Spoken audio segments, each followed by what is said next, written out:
Hey everyone, welcome to vlog number 3 on the series here. Today we're not going to go over too much, as not too much has happened from last week, so let's go ahead and recap from last week. Our two opened plays here are still open. They've been moving up and down. We had a short week last week with Wednesday being off. So there's been a lot of movement, a lot of down movement, which is fine, but we still have, a few days until we hit our 21 days of expiration when we'll start actually looking at things. But let me show you what we're looking at here. So our SOXL right now, we're at $1.38, which, as you can see, I have our stop loss set up. This is where that $1.15, okay, so we're above that, which is fine, no big deal.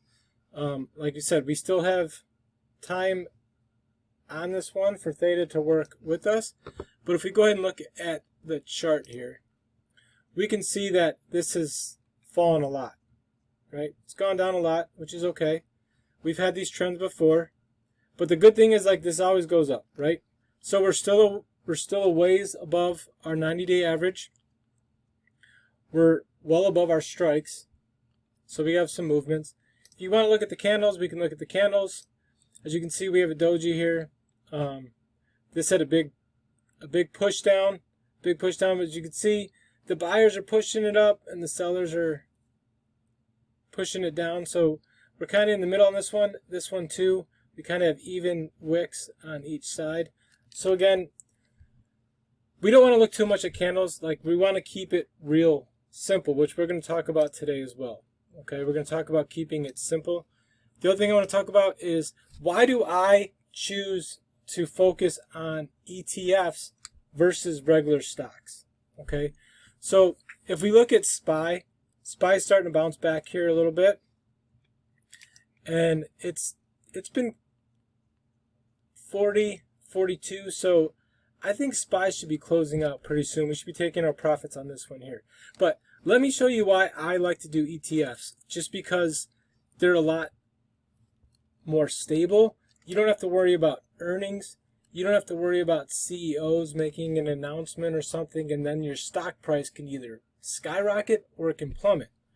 Right? So let's look at a chart here. Let's look at, for example, which is a very popular one, let's look at Tesla, for example.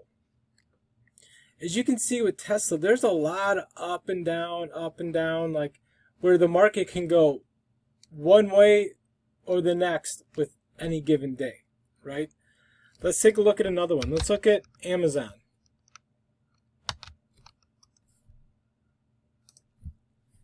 With Amazon, it's the same thing. Look at these big swings. You have these big ups and big downs. So if you're buying, puts or calls on this, and you're trying to pick your strikes at any given time, this can go against you very quickly, okay? And it could take a lot to come back. So let's look at one more here. This is one that's been pretty popular recently. But look at these swings. You do not want to be in the middle of this. I mean, maybe you do, because you can get a lot on your options. A lot of premium will be a lot more just because the volatility is very high on these.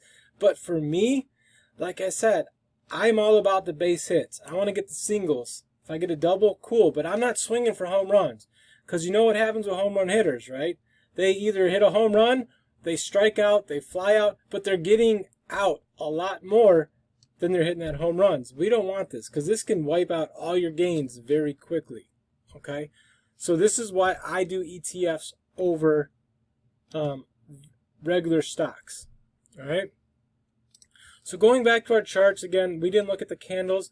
We got to keep it very simple. If you keep it simple, you're not going to get all mixed up in the analytical and the data and trying to, look at these candles and figure out which way it's going to go. There's just, the less you can put into it, the more consistent you're going to be able to do it, and that system you're going to be able to stick with. Okay, so just recapping, nothing's really changed here. I did update our 90-day averages on all of them. They did move a lot. Like last week, things were just going up and up and up. Like, it was crazy. after Wednesday, at the day off, you know, Thursday and Friday, things started to fall. As you can see, SPY here, it's starting to bounce back, which is good. That's why we're probably going to close. Hopefully we close on this. Hopefully we can get both these to close so we can do 2 more trades this week, because last week we didn't get any paydays, you know, because none of our stocks actually closed, which again is fine. We still have a little while until we hit July 5th. Not much, but SOXL, like I said, it's been falling, but it's also been bouncing. It's at $1.42. I saw it as high as $1.62. I've seen it as high as, or as low as $1.01. So it's been moving a lot today. But again, we have time before we have to start setting our stop losses or thinking about getting out of this trade. Okay, so today, guys, real simple. There's not much to show. I was hoping to show one of these close. That's why I waited a little bit longer to make this video this morning. But we'll just keep monitoring this. If one of these does close this week, I'll make a little update. So next week, I'll throw that in here.